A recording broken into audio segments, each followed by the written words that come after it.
Hi there, this is State Representative Roger Bruce, and welcome to this week's edition of Under the Gold Dome. As you know, each week we come together to try to bring you information about what's going on here in Georgia, what's happening throughout the state. I represent District 61, which is South Fulton County, Douglas County, Cobb County, parts of the city of Atlanta. And my cohorts, Senator Halpern and Representative Bazemore, and Representative Jackson, if he gets on, hopefully he will. If not, we're going to go forward with our guests in just a second. Deborah, Sonia, you got something you want to say? Just welcome. Glad to be back here with you again on this Friday. State Senator Sonia Halpern, representing Senate District 39. Welcome back. Deborah? Good afternoon again. Thank you, Representative Bruce. Representative Deborah Bazemore, representing District 63, which encompasses a portion of Fulton, Fayette, and Clayton County. And so glad that you've tuned in again. All right. Well, let's just jump right into this conversation with our Commissioner of Department of Natural Resources, Mark Williams. As all of us know, with this virus that's been going around, we've been locked up in our houses and our apartments, and we really haven't been out for over a year now. And people are starting to get back out. So we wanted to give you information about what our state has to offer in terms of natural resources, because it's still, the virus is still here. We still don't want people crowded together, breathing on each other. So we want to know what's out there in terms of natural resources so that we can get outside and still find a way to do things. So, Mark, thanks for joining us today. Yeah. Why don't you start out by just telling us exactly what the Department of Natural Resources has responsibility for?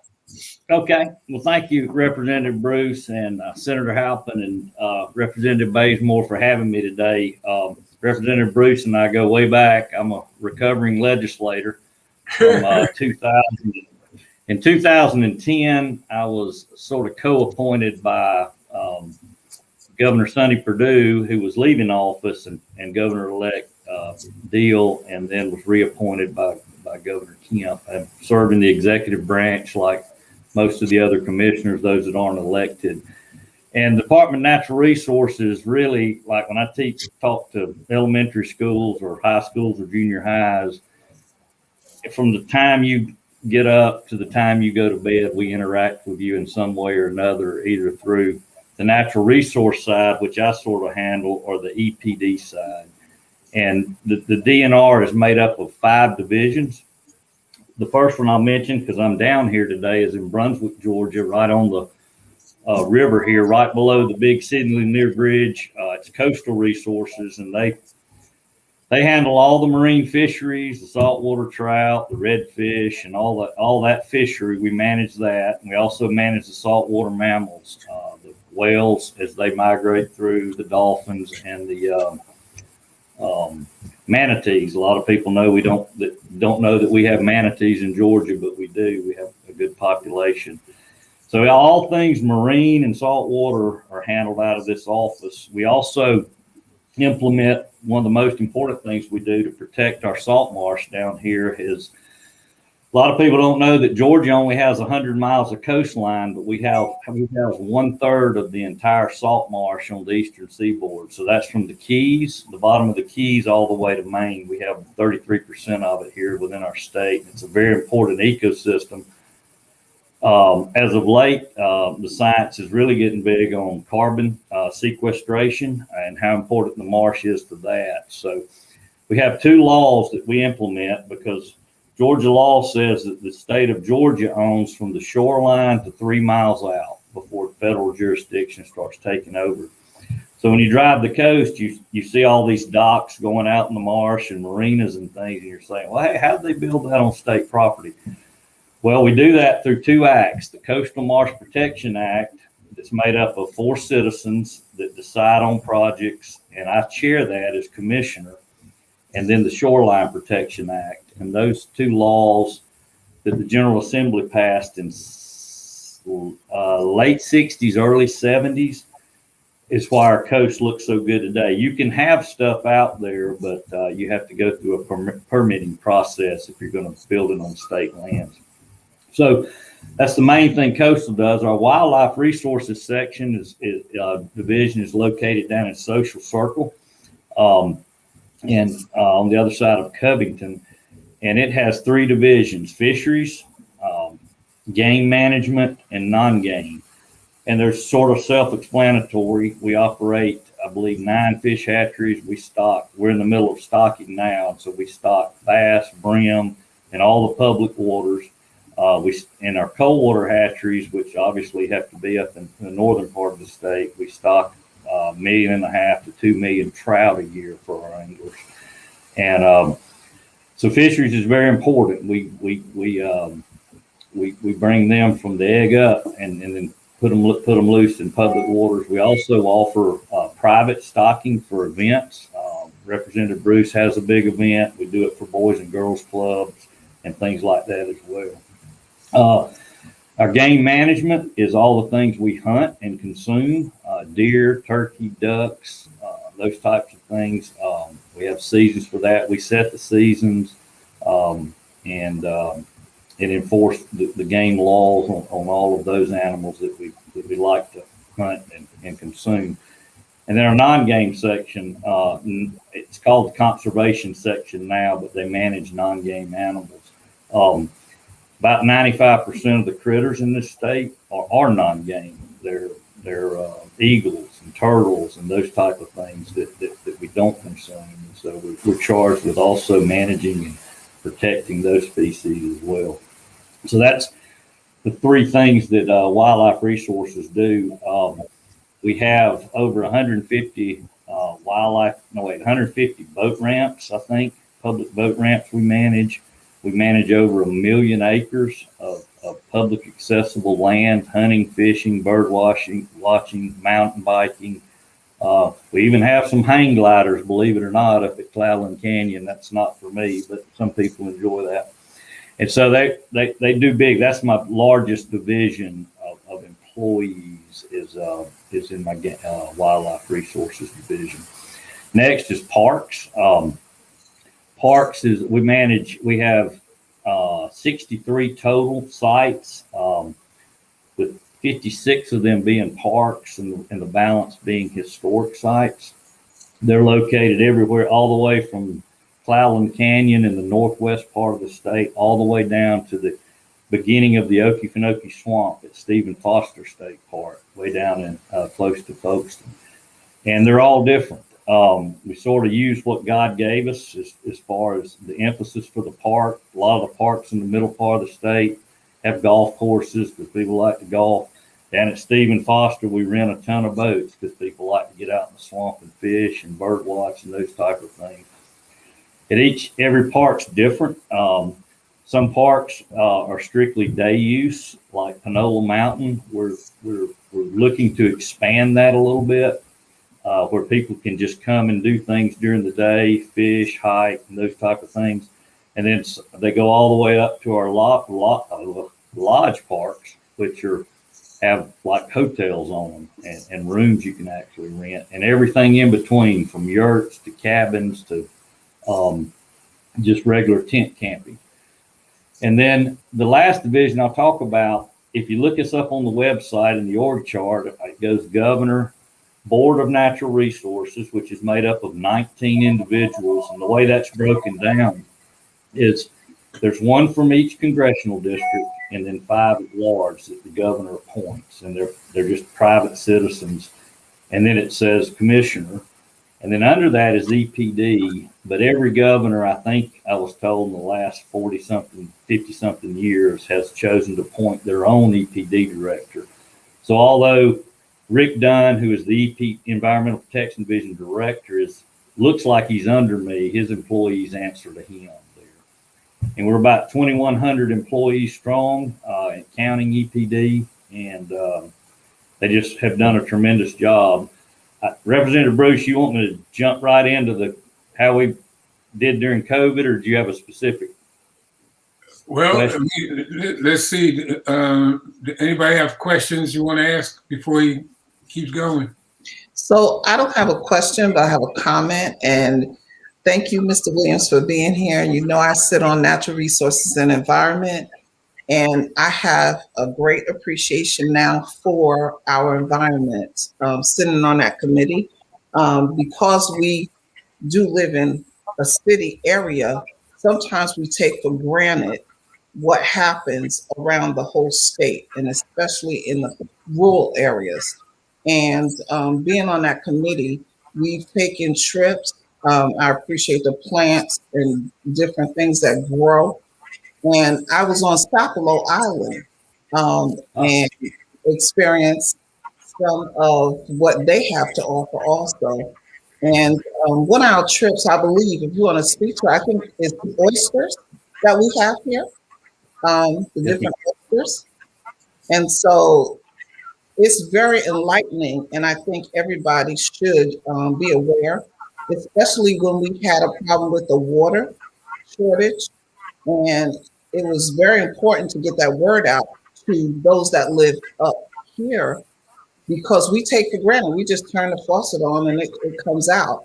But we know that we need that water for all of our living things, and That's for right. to produce and provide food for us. And I appreciate that. Oysters is a big topic because y'all passed a bill 2 years ago giving Georgia the authority to raise them commercially. We've had wild pickers forever and ever, and I'll back up. The oysters, just for years and years of over harvest is the reason that they're so depleted. But Georgia oysters, and of course I'm biased, but they have the best taste of any oyster in America because of our salinity in our water and our water quality.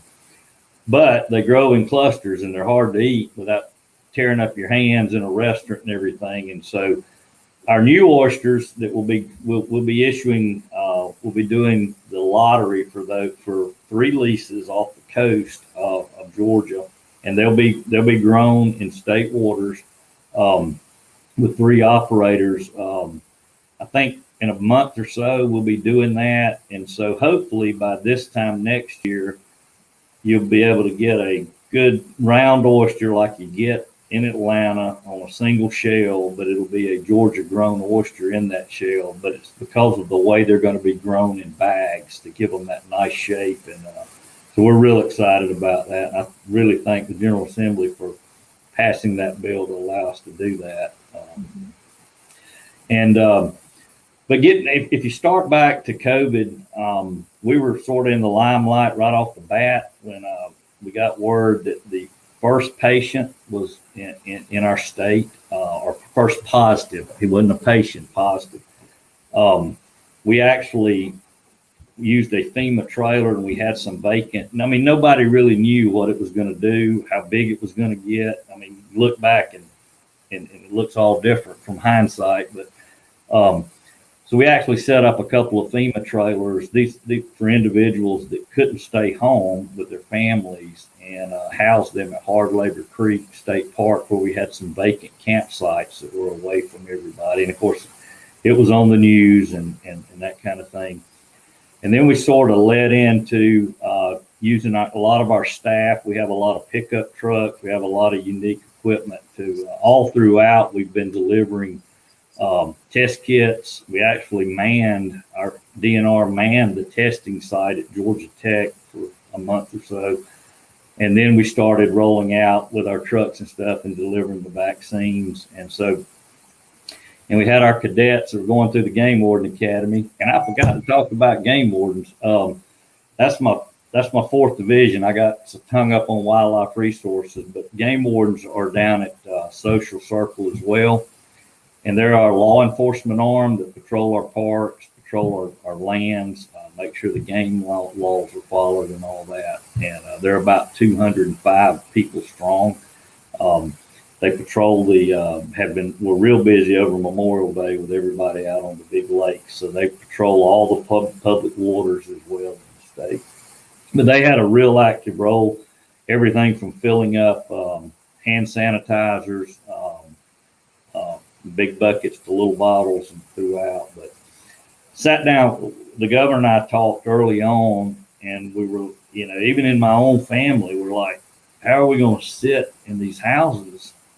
And we got to have something for people to do that's safe. And so we decided to keep our parks, our boat ramps, and our wildlife management areas open where people could go out safely, be socially distanced, ride their bike, hike, or whatever.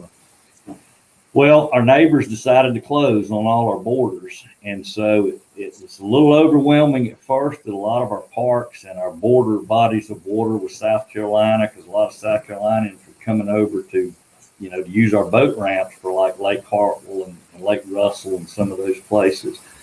But we managed, DOT helped us, and I just think it was the right decision. We went to all online check-in with our campgrounds, with our camping and our RV camping. So there was no interaction with staff. Staff was in the building, but they would leave the packet outside for the individual or the family that was coming, and they left their number there in case there was an emergency on the campsite.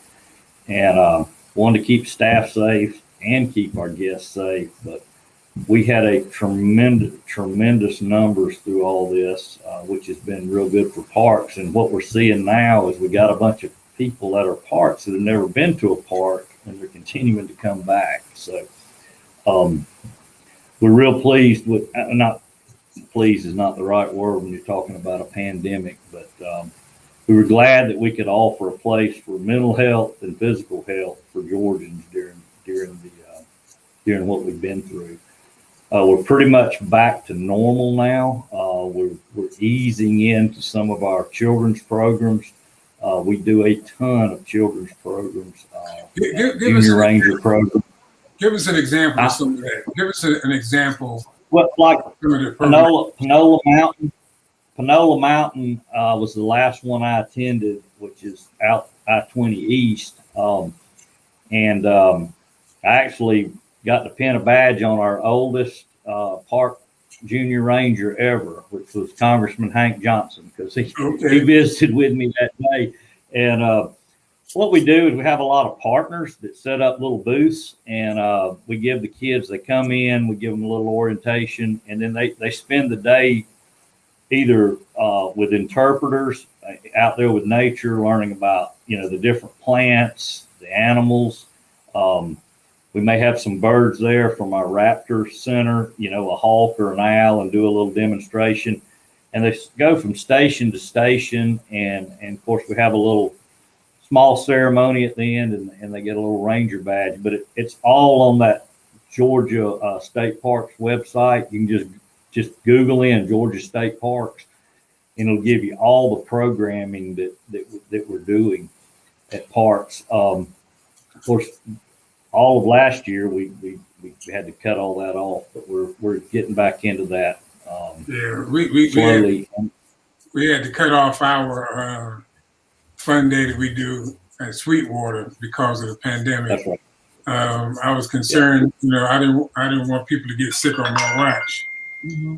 And no. But and then we in wildlife resources, we also have a lot of kids fishing events, and they're beginning to crank back up, and they're all over the state. I couldn't even begin to tell you where each one of those are, but if you go to Georgia Wildlife Resources, it's an easy page to navigate through for our customers to find an event. There's something going on in DNR for children. It'd be hard for you to pick a day that there's not something somewhere for them to go do. Mm-hmm. Charlie Elliott down in Social Circle is our big sort of youth center. It's a big property. It's got shotgun shooting, rifle shooting, pistol shooting, an archery range. It's actually got overnight accommodations. It's got 28 fishing lakes on it. that we keep well stocked, and we get a lot of families that So that's where I need go to down go. there and even know. So that's where Well, I need there's to go. 28 lakes. If you can't catch one there, I would. You might want to look for another hobby. But Charlie Elliott. That's out yeah, 20. Charlie, That's Yes, the one that's out 20, right? that's out I-20. Yep. Yes, Yeah. sir. All And right. I also wanted to shout out Mr. Richard Dunn. He was an excellent resource, and still, when I was dealing with that Bishop Road issue, Yes, with the ma'am. fire burning constantly, he was excellent. Kept me abreast of everything, at every leg of that situation, and still to this day. So I greatly appreciate him and all the services. He's a good one. He has a tough job, but I know a lot about EPD, even though they're not under me specifically. But they have three divisions: land, air, and water, and it's all about quality. So they're heavy in the regulatory business. They issue the permits. They do a lot with cities and counties and that kind of thing. As far as my side goes, we require a hunting and fishing license, but we're not real heavy in the regulatory side of things. We're in the fun side. There you go. We had a couple of questions that come in. You want to take those, Yes, sir. Senator? Sure.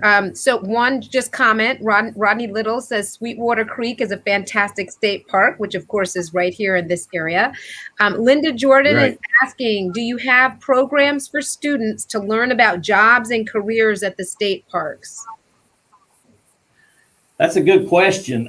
We go to a lot of colleges and do our booth thing. Most of the major colleges have a state park program. I know Warnell School does. We get some park rangers from there. But we have a great intern program. And I think more than a structured program to teach people how to be a park ranger, we just work a lot of interns and federal the Job Corps. I think I'm right. We work a lot of volunteers over the summer and interns. So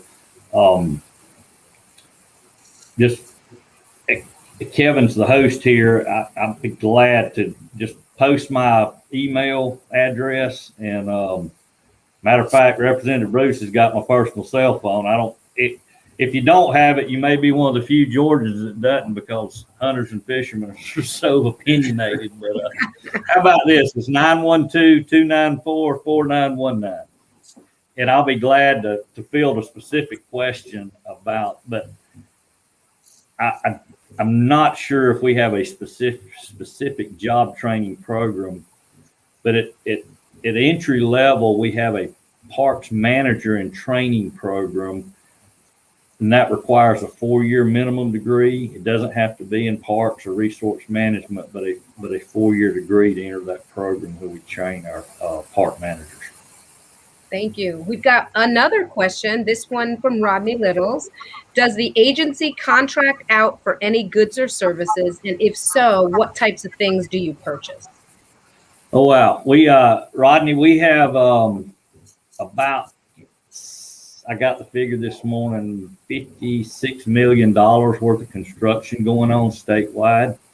And that's a mix between boat ramps, state park cabins, road pavings in parks, and those type of things. So we have a huge engineering and construction department.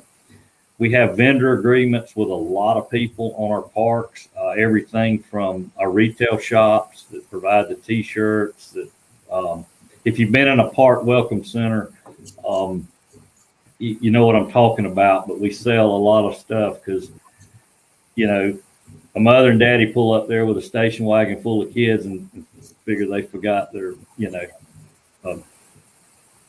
matches or something like that. They got to have access because they can't go back home with those kids. So we sell a lot in our retail shops. And so We have a lot of vendors. Now, depending on what level you're selling to the state, and the legislators know this, you have to go through the Department of Administrative Services. So my department does not get to choose that vendor for like my vehicles, for instance. The General Assembly funds me anywhere from $500,000 to $1 million worth of vehicles every year, so we can keep them rotating. And I don't make the decision where we buy them. It's made by Department of Administrative Services. So it just depends on at what level. So if you have interest or a product that you would like to get before us, just shoot me an email and we'll get that scheduled up. I have a question. So I will just say that so I got married in Jekyll Island, and so I think that that's part. Although they have a separate kind of Jekyll Island Authority, and have visited Red Top Mountain quite a number of times. But I am wondering, what is our largest state park? It'd be Jekyll. It is. It'd be Jekyll Island. Probably if landmass wise,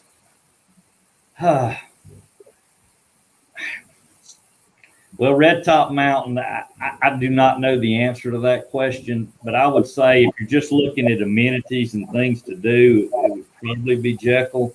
Red Top Mountain may have more acreage that we're just managing as woods. This doesn't have a lot of amenities on it, but let's see. I would say Jekyll would be in the top. And of course, it is managed through an authority, and we have private vendors on there, like the Jekyll Island. Like you've got a Westin hotel, and they pay the state a ground lease just for the land. They pay ad valorem taxes on their building and in the brick and mortar, but they pay a lease to the state of Georgia to rent the land. Nobody owns land over there but the state. I'm gonna look that up since you asked, because if you think of what most people think of, where all the buildings are and everything, Jekyll's probably the biggest, but we've probably got some parks. It's like Berry College, for example.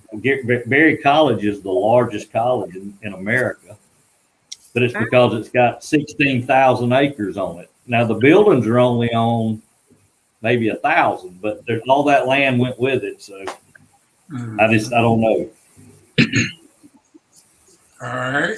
Derek, did you have anything you wanted to throw in there? Yes. Thank you for being here, Mark. My question is around filming industry, because I know every time I turn around, the filming industry is in one of our state parks. Can you share with our Under the Gold Dome audience on how our state park is probably very attractive in the film and the television industry? Yeah, I think just since I've been commissioner, maybe the Hunger Games was the first up in Tallulah Falls. A lot of people don't know that. We permitted a lot of beach shots and stuff under that Coastal Marshland Protection Act, Shoreline Protection Act. The Walking Dead, all their beach scenes, they've been down to Jekyll Island a couple of times. Sweetwater had a movie with John Travolta and Robert De Niro right down there at the old mill site. And I saw that, and it's just, we're pretty unique, and the tax credits that the General Assembly passed make us very attractive. And then when they get here, it's like, why didn't we come before, when they see what all we have to offer? And we do a right of entry agreement with them. And depending on the studio, like at Jekyll, they gave because they had to film for X-Men, the crash scene. I forget which X-Men it was in the series, but there was a big crash scene on the beach, and there's not more. They're a very environmentally conscious industry to work with, and so but like they left a sum of money and said, fix the beach, and when you get through, if you have money left over, put it towards something else you want to do on the island. So it has been a great partnership with a lot of permit. If they're bringing in an animal that's not native to Georgia, we have to go through separate permitting for that. I think we've done an elk before for maybe one of the Hunger Games things, but it's interesting, and I've learned a lot about the movie industry because sometimes if I have time, I'll ride out and watch what they do. But they spend a tremendous amount of money in this state when they're shooting. So are you an extra in any of these movies? Should we be looking for you? No, I'll stay on the other side of the camera. Some of us have a face for radio, Roger. But it's fun. It is interesting, and I think it's been good. It's been a good economic shutdown for the state. Right. Okay, well, we're going to wrap up this portion of the program. We wanted to give you any last words that you might want to share, Mark, with anybody. Anything that you want people to know about, our natural resources. Take a shot at wrapping it up. All right. Well, thank you. I covered a whole lot, and it's like DNR 101, but we do a lot. We're a very broad agency when it comes to people's daily lives as far as affecting it. And just encourage everybody to get out, and if you can, take a child. We're all environmentally conscious, but if we can't get them out in front from behind those iPhones and stuff and get them out and actually looking at the real thing, we're going to be in trouble in in the next few generations. So get them out and get them outside, and I think in the long run be a lot healthier. And if anybody has any questions, if you get with Roger Bruce or email me. And Kevin, if you want to have a way to post my email at some point, there you go. Thank you. You're way ahead of me. Shoot me an email, and I do answer my emails and I answer my phone. And like this morning, I got in a bunch of meetings, and when Representative Bruce finally got a hold of me, he said, "Well, I'm glad I wasn't having a heart attack, Commissioner." But I do try to answer it, but it's there's 540,000 licensed hunters and 1.2 million anglers in this state. And another little old tidbit before I go, they talking about economics. They spend a little better than $5.2 million a day on their passion of hunting and fishing in this state. So that's a good economic shutdown too. But I'll close with that, and go rock grandbabies. And I look forward to next year when we're all in the same building and we can shake hands, and hopefully we'll be on the other side of this thing. Yeah. Mark, thank you so much for joining us. Thanks for having me. Yeah, and I'm looking forward to being back out at Sweetwater next go around. We had to skip this year, but hopefully we'll be able to do it next year. All right. Thank you. Thanks again. Send it up. Well, my topic is not meant to be connected to the one that we just talked about, but it is about a park, a state park. And I wanted to just talk for a little bit about the Stone Mountain State Park. Just a week ago, the Stone Mountain Memorial Association made a decision around what they wanted to do with the park. And so just to back up for a moment, right, we've got in our state some Confederate monuments. As legislators, I know that several of us, myself included, have been trying to work on allowing for some changes to happen to those monuments, as long as the kind of governing authority creates a resolution allowing for that. You'll just remember that, starting in, I'm going to say 2017 or so, when Confederate monuments started coming down, it created this whole wave of conversation around what should we do and what should we be doing with some of these historical markers that are also public art. I look at this, and I'll just tell everybody, I look at this because I'm a huge arts lover. And so from a public art standpoint, it's a really interesting dialogue. So when you add and mix in that art and history and community, it's interesting. But ultimately, I co-sponsored a bill even this past session that would have allowed a duly adopted resolution of the public entity that owns a monument, a plaque, a marker, a memorial, to be able to remove it, relocate it, conceal it, obscure it, whatever they want to do. In any case, the Stone Mountain Memorial Association a week ago came back after reflecting on what they wanted to do with the carving specifically. And added to this is the impact of coronavirus. So the coronavirus, in addition to all of the racial justice protests last year, started to create huge financial deficits and losses. Major vendors pulled out of Stone Mountain because of the Confederate carving, and a lot of attention here in Georgia has been focused on this particular Confederate monument. And so they just approved a truth-telling exhibit. They're going to move. So right now there are Confederate flags placed at the foot of the mountain that were put there by the United Daughters of the Confederacy. Those will be moved. And they are going to create new exhibits that will put the Civil War in a fuller context.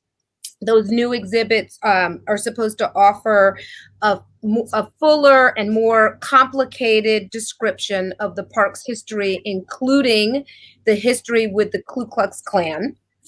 And in a lot of ways, I think this debate, and I should say, everybody on every side of it did not satisfy anybody. So let me just say, the solution approved by the park's governing board has frustrated the critics on all sides. So everybody's mad and does not think it goes as far as it should go. I know that I got an email from the Sons of the Confederate Veterans who are completely against it and are saying that they're going to move forward with some lawsuits against this. But it's an interesting conundrum because in a lot of ways, I think it really reflects and represents the division and the tension that we're seeing in Georgia at a larger level. It's a point of inflection because as Democrats, as we're starting to show more strength and move us more left, I'm going to say, you've still got a state that is highly conservative, and this mountain exhibit is right at the center of it.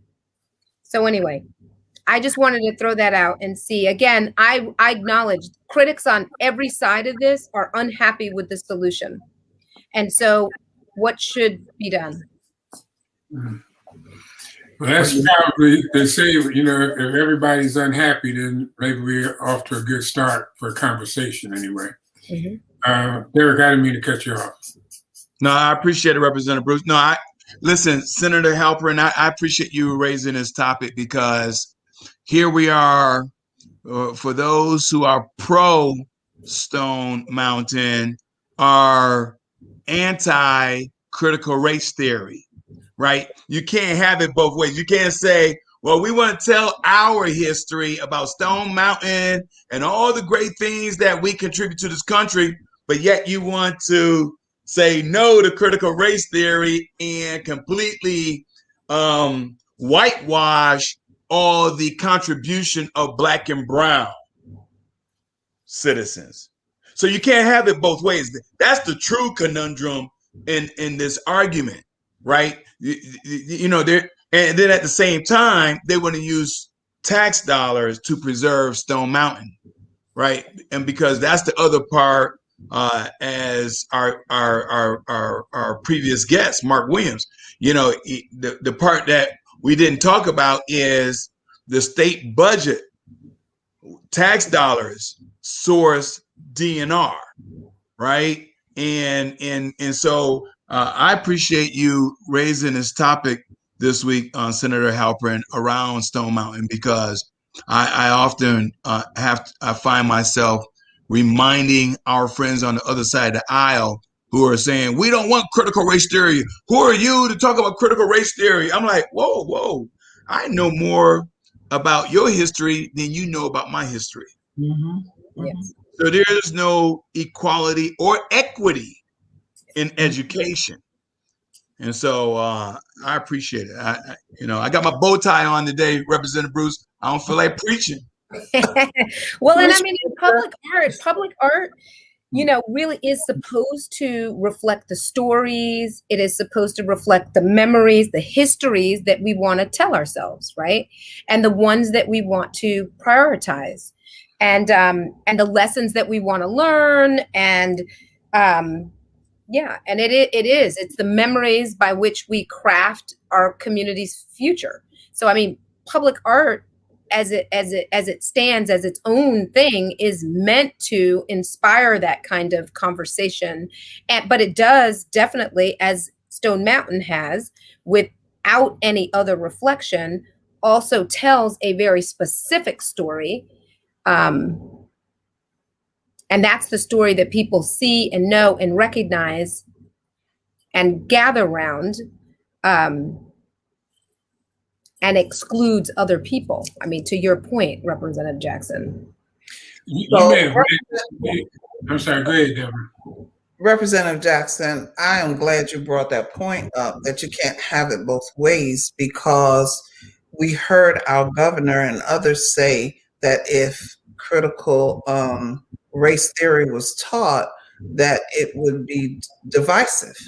And I don't see anything more divisive than that Stone Mountain with all of those carvings and all of the flags and the different things, and where it really originated from and what it stands for. And for people to just ask that it be done in a different way and to tell the whole story, I think that's the problem too. The whole story is not being told. Just because there was a negotiation years ago that this mountain is protected, that does not mean that we can't change it. That's what we do all the time. We change things. So no, it should not stay the way it is. And everybody should recognize that it is very divisive. You may have mentioned it, and I may have just missed it. But what was the plan to do with the statue itself? It stays. It remains. The carving remains just as it is today. And is there some kind of education that goes along with it staying as to what it really is? Or? Well, and so I think that's the part I don't know, but I think that this is potentially what they're suggesting with the idea of creating a new exhibit that tells the full story. I don't know what happens right there at the carving itself, but there is supposed to be some contextualization that is provided so that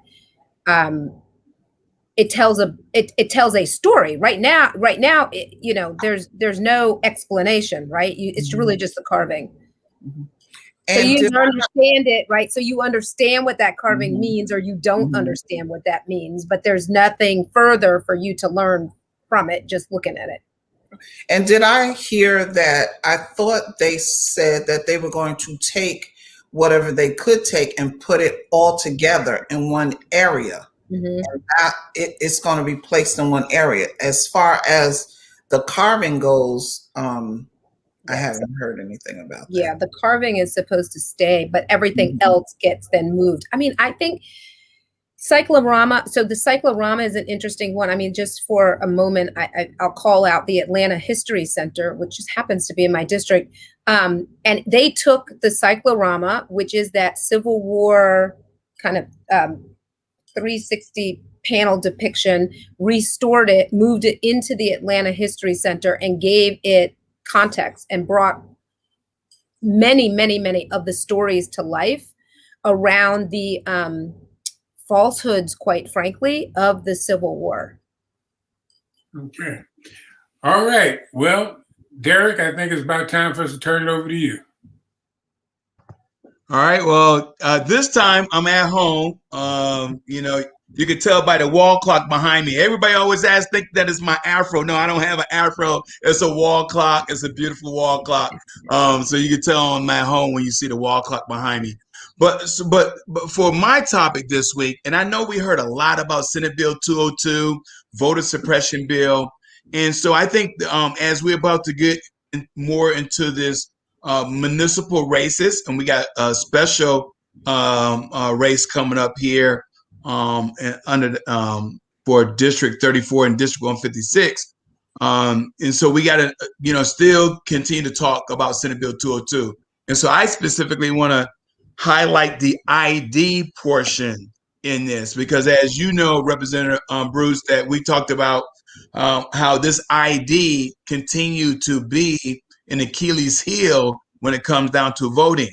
Just a couple of years ago, you all may recall that when then Secretary of State Kemp was instrumental in getting some legislation around the exact match, which negatively impacted the women voters, because women typically change their name. And so there was this whole thing around exact match, and that negatively impacted, I want to say it's about 48 or 50% of the women voters that particular year around exact match, and that whole it was just a mess. And so for today, I want to talk about briefly the ID piece, and the reason why the ID piece is so huge.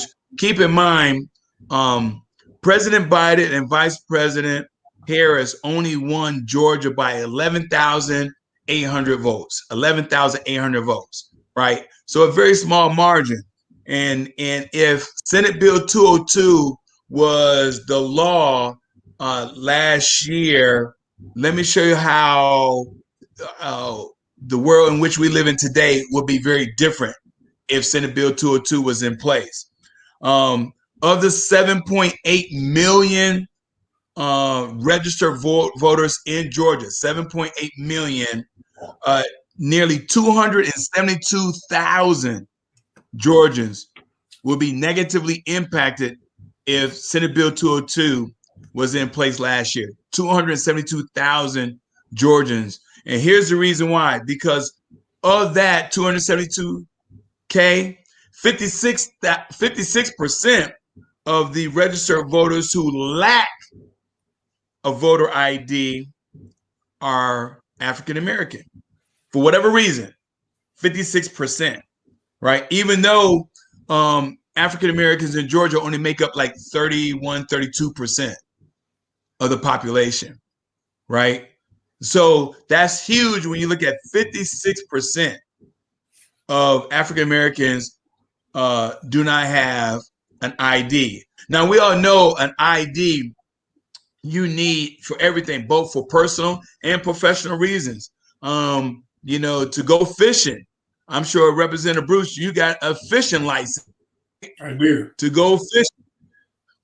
So you need an ID for everything. So I'm all for ID, right? For small arms carry, I have an ID to carry a small arms, right? We all have driver license. So you need IDs for everything. Cash a check, you need an ID.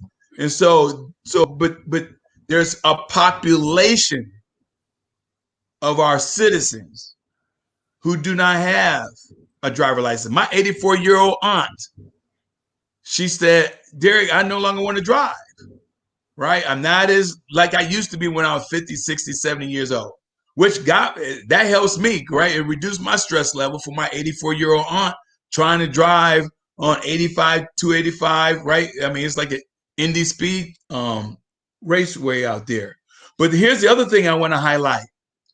If Senate Bill 202 was the law in 2020, 155,000 Georgians that live in Chatham, Clayton, Cobb, DeKalb, Fulton, Gwinnett, y'all follow me, would have been negatively impacted.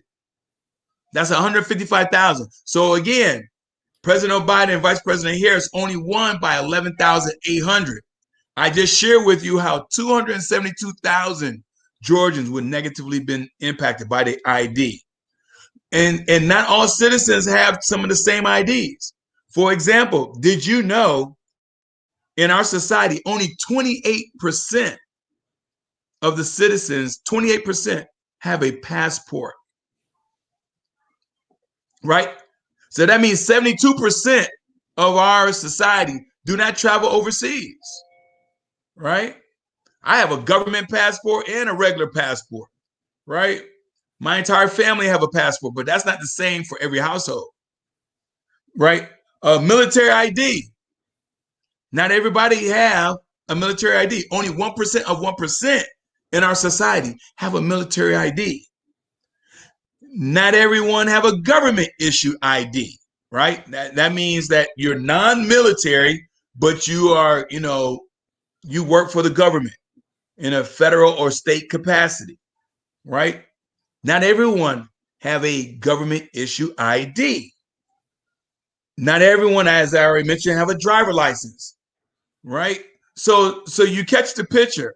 And so Senate Bill 202 is narrowly, strategically, when they start talking about IDs and absentee ballots and listing all these requirements, 56% of African Americans in Georgia will be negatively impacted. And so what I would like to say in closing, that I would like for our Under the Gold Dome audience to please, ma'am, please, sir, go to MVP. That stands for Most Valuable Person. That's you. .SOS. Someone special. That's you. Right? .GA. Go Action. That's you. .GOV. And I haven't figured out that acronym yet, but I'll get there. Something. But you got to go to mvp.sos.ga.gov. And here's the reason why to our audience. Because on this website, you can see your voter registration status. You can mail in application and check ballot status. You can find out where your poll location. That's going to be critical because we're going to be doing redistricting, and that's going to impact some precincts, right? You can find out early voting location. We want you to vote early, right? Because Senate Bill 202 changed up, that aspect as well. You can find out who's on the ballot, right? Because who's on the ballot separates everything else, right? Everybody could be rumored. I heard so-and-so is running for this, so-and-so is running for that. You can go to the website, mvp.sos.ga.gov, and you can see who's actually on the ballot. You can also find out a sample ballot for upcoming elections, right? And that way you can talk with your families and friends, right? Because the days of just simply keeping who you vote for private, them days are long gone, right? We have to have a voting plan. And then last but not least, it talks about provisional and absentee ballots. Senate Bill 202 goes after that aspect as well. And so the more we know about Senate Bill 202 and the things we can do beforehand, ladies and gentlemen, mvp.sos.ga.gov is an excellent tool. It lets you know who your state senator, who your state representatives, your congressional leaders, your U.S. Senate leaders. It gives you everyone that you are eligible to vote for, and you match that up with your sample ballots. And you can also register to vote because in September 2016, we added the provision for automatic registration. Senate Bill 202 removed that provision. All right. All right, you got a question that popped up there. Oh, I missed it.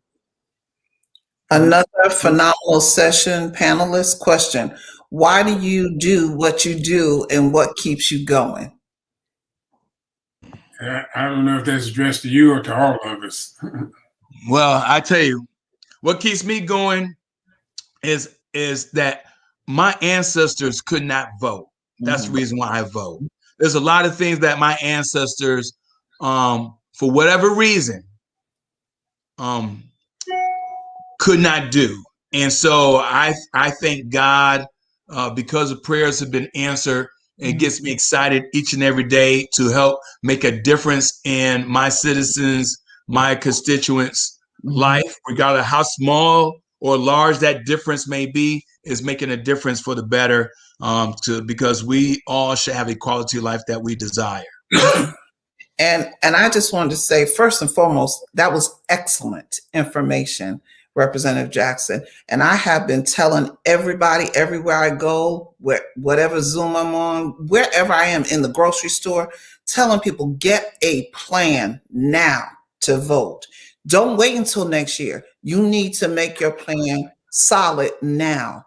And not that, like you said, make sure you go on that website and make sure that you are still on and you are still registered, because they are starting to purge people again. So please, if you look on it this year and you see your name, make sure next year you look on it again. Look on it again right before you go vote. Make sure you are educated. And that's why I do it. Educating people, because that is our weapon. That is our most powerful weapon, being educated on this bill, what it does, what it doesn't do, what we can do, what we can't do, and then make a plan and execute it. And I would just add, Miss Gloria Glass, the information that you heard on Under the Gold Dome, my humble request is do two things: share it with others, and then invite others to Under the Gold Dome. Excellent. You're on mute.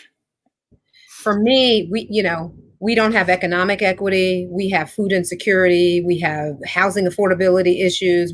There are so many problems in our cities, in our states, and to be able to help to address those through public policy and understanding that good public policy actually can improve people's lives. I am excited every single day about figuring out how I can make that happen, how I can help make that difference, because so much of, we think so much about national, but really, like, it's your state laws, as invisible as they may seem, that really dictate your life's experience in so many ways. And so to be able to try to stop and change kind of the impact of some of the bad things and actually create good policy that can create great pathways for people to live their best life, that excites me every day.